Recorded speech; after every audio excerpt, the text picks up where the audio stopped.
Everybody good?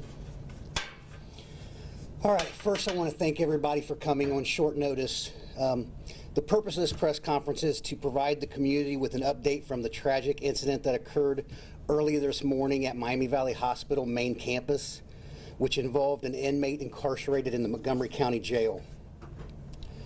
While the inmate was being treated at the hospital, he apparently overpowered the security officer.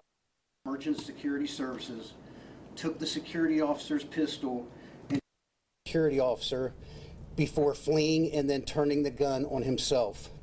As you know from the Dayton Police Department's briefing this morning, that inmate did not survive. At this point, I cannot comment on the condition of the security officer. Unfortunately, I am also not able to release the names of either the inmate or the security officer. And it should be noted that earlier media outlets reported that the security officer was an employee of the Montgomery County Sheriff's Office, and that is not the case. He actually works for Emergency Security Services. For over 21 years, Montgomery County has contracted with Merchant Security or other local security firms to provide security at several county-owned buildings and to watch inmates who are admitted into our local hospitals. The inmate involved in this incident was being held on a probation violation warrant from 2015. The inmate was booked into the jail on Sunday, May 29th, and had been booked into our jail 6 different occasions. The burglary was the only felony charge that he was booked into our jail for, and he has no history that we know of any violent crimes. Last evening, this inmate became ill, and jail medical staff from NAFCare Incorporated decided that that inmate needed to be evaluated at a hospital. The inmate was transported to Miami Valley Hospital by Dayton medics, who was followed by a deputy sheriff from this office. Very early this morning, the inmate was admitted into the hospital, and Merchant Security Services was contacted, and they took over custody of the inmate at the hospital. This is the only critical incident we are aware of. I've been here 27 years. This is the only critical incident that we know of involving an inmate with security on them at the hospital. We have not had any issues in the past, but at this point I have ordered that deputy sheriffs will stay with any inmates being admitted into the hospitals while this investigation is seen through and we can evaluate everything that we do. I apologize for not being able to provide more information, but we wanted to get in front of you and answer any questions that you may have without disrupting the ongoing investigation by the Dayton Police Department. Any updates on the investigation will be given by the Dayton Police Department, and the coroner will release the inmate's name after next of kin has been notified. This was a senseless and very disturbing tragedy. Please be respectful of the families of those involved and the employees and visitors at Miami Valley Hospital during the incident. With that said, I will try to answer any questions you have, but once again, I make it a policy to be as transparent as I can, but I am not going to do anything that could disrupt Dayton's investigation because there are families that deserve to have the best investigation and completed. So with that said, I'll open it up. Sure. You couldn't comment on the security guard's condition, but can you say whether he's in the hospital right now? I can't comment on that. I haven't been updated on where he is or anything like that. Sure, if you said that, I mean, you're going to change the policy while the investigation, what, you do an internal investigation? I didn't change the policy at this point. I just have enacted that deputies will stay at the hospitals while we look at this. I also should note that before we call private security, each individual is looked at by classification in our supervision to decide. Not all of our inmates who are at hospitals are there with private security. Very often deputy sheriffs are with them depending on their classification, past crimes, and behavior. And like I said, this individual who left the jail last night showed no signs of any type of issues that were suspected by jail staff. So you do it a case-by-case basis in terms of whether you will call private security to stay with him or keep a deputy sheriff with him? Yes. Okay, and then as far as this person, if I can just go back, you said he was a probation violation, but the original charge was a 2015 burglary? Yes. And that was the only crime that you have a history with him? He had been in the jail previously, but that was the only felony. Most of the charges he had been booked in was minor drug-related or traffic events in his past. Okay. Can you say how many shots were fired in the emergency room? I don't even know.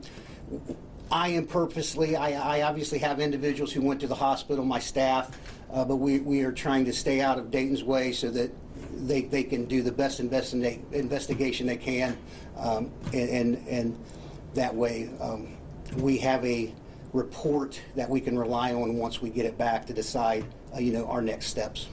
Are you able to say how many years of service with merchants that this guard has? I do not know the answer to that. Sure. Are you able to expand on the training these merchant security people have? Are they like police officers, or are they're carrying a gun? Obviously. They have to go through the Ohio Peace Officers Training Academy for their private security when they're armed. Other than that, what merchants does as far as ongoing training, I can't comment at this time. And then, is there a policy that inmates should be handcuffed when they're in the hospital, or when should they be and when shouldn't they be? We have policies in place that describe how our deputies deal with inmates that are in the hospital. We are looking into all that now. That is part of our process when we evaluate what happened with this incident. So I won't get too much into that.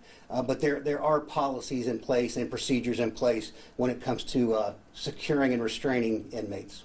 And then finally, is there are inmates who taken to the hospital, are they in the area of other patients, or is there a special wing for them? And is that there is not a special wing for them. If we have an inmate who was, let's say, a 2 or 3 man move, high risk, the hospital would probably make certain accommodations for us to not disrupt their normal operation. But once again, there is nothing in this individual's past that led anyone to believe that such a horrific incident would occur. You said that he was ill last night. Are you able to elaborate at all about symptoms or why? Yeah, a lot of it sounds like it's some sort of detox, whether from alcohol or drugs. So there were symptoms of seizures and some things like that. And obviously we don't know yet, but the hospital thought it was serious enough to go ahead and admit him. We have not heard why, and we may not hear why they chose that because of HIPAA. But yeah, those where it was, they believe that he was in some sort of detox, which unfortunately many of our inmates who are coming in are. Sure, if a person that on your classification was a low risk, which he was, then it would be pretty ordinary for, once the hospital decides to admit him, for you then to call the private security to take over the hospital watch and then bring your deputy sheriff back to the jail. Yes. Okay. A tragic event, obviously, but it could have been a lot worse. You're talking about a guy with a gun inside of an ER, and they're not that large to begin with. Once again, like you said, this is a horrific event. Hearing about events like this morning is just unreal. But like you say, there were visitors, there were patients, doctors, nurses who deal with tragedy every day. And yes, we thank the Lord that nothing else occurred to any other individual there. And unfortunately, that individual decided to turn the firearm on himself. But yes, it was a horrific incident, and thank goodness that it wasn't worse. I will note that Miami Valley, I've been told that Miami Valley Police were in the area, and there may have even been some Dayton police there. So, I'm glad that they were there. Sheriff, I know you look a lot at the people in your jail. and you've been working on mental illness sort of before it kind of became nationally, in vogue to be looking at that on everything. You've been doing this for several years. This particular inmate ended up taking his own life, didn't seem to threaten anyone else besides the guard he stole the gun from. Were there any indications or red flags at your jail about his mental state? There's no indications. There was a full screening done. We have the ability to also look into individuals' pasts who are incarcerated, and there is nothing in the records that we have access to that said he was ever dealt with for a mental health issue. Just a question about the handcuffs. I know it's early on in the investigation. Was there a point that he was ever handcuffed entering the emergency room? Did he get out of them, or was he just never handcuffed? My deputies followed our policies and procedures, and when he entered, he was cuffed and shackled, and then hospital staff, they do certain things during while they're checking patients, but that's all and that's honestly all I know at this point. I can tell you that shackles and cuffs were switched out when my deputy was relieved. Other than that, I don't know the answer to after that right now, and I'm sure Dayton that will be in their report. Thank you. I really do thank you all for coming on short notice. We just wanted to at least get in front of you and answer what we could. Thanks, everybody.